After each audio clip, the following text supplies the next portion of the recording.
আসসালামু আলাইকুম, কেমন আছেন সবাই? আলহামদুলিল্লাহ, আল্লাহ অশেষ রহমতে আমরা ভালো আছি।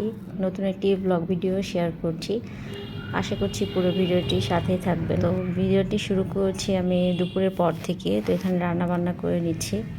এখানে পেঁয়াজ দিয়েছি পরিমাণ মতো, দিয়ে এখানে তেজপাতা দিয়ে দিলাম। আর অপর পাশের চুলায় মাছ ভেজে নিচ্ছি। তো অনেক দিন পর টাকি মাছের ভর্তা করব।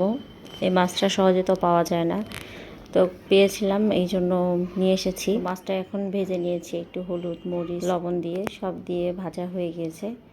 আর এই পাশে আমি একটু শোল মাছ ভুনা করব। তো শোল মাছটাও কিন্তু সহজে পাওয়া যায় না, গেলেও সেটা দেশি হয় না। তো যাই হোক, এখানে সব ধরনের মশলা দিয়ে দিলাম, দিয়ে এটাকে ভালোভাবে কষিয়ে নেব। আর শোল মাছ ভুনাতে তেজপাতা, সাদা এলাচ, দারচিনি এগুলোও দিয়েছি।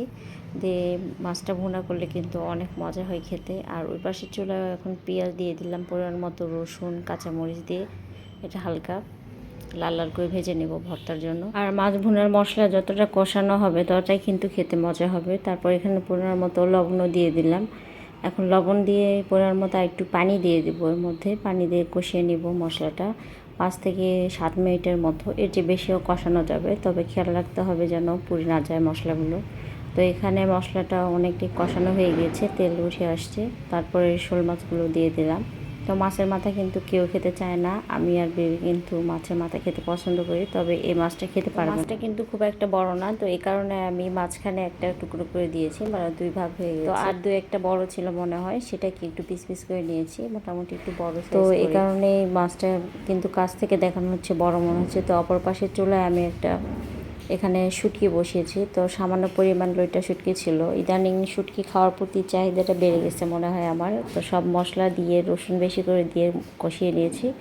তারপর এখন সব একটু আলু দিচ্ছি, একটু ফালি করে আলু নিয়েছি, যে শুটকির পরিমাণে কম, এ কারণে একটু আলু দিলাম। আর একটু বেগুন দিয়ে দিব, বেগুনের পরিমাণটাও খুব একটা বেশি না, একটু সামান্য পরিমাণে ফালি করে দিয়েছি।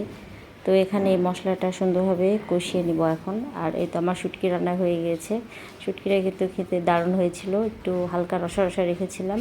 আর এখানে টাকি মাছের যে ভর্তা, এগুলো সব মাছগুলো বেছে নিয়েছি, কাঁটাগুলো বেছে ফেলে দিয়ে তো আমি সব দিয়ে মশলাটা দিয়ে একসঙ্গে টাকি মাছের ভর্তা করে ফেলেছি। তো ভর্তাটা খেতে কিন্তু দারুণ হয়েছে, দেখতে যেমন লোভনীয় লাগছে, খেতেও কিন্তু মজা হয়েছিল। তো অনেক দিন পর খাওয়া হয়েছে টাকি মাছ ভর্তা, কতটা দেখতেই আমি হয়েছে, তাই না? আর এই তো এখানে শোল মাছের যে ভুনাটা করেছিলাম, একটু শাক ভাজিও করেছিলাম, সেটা কিন্তু আমি ভিডিও করি নাই, ঝটপট শাকটা রান্না করে দিয়েছিলাম।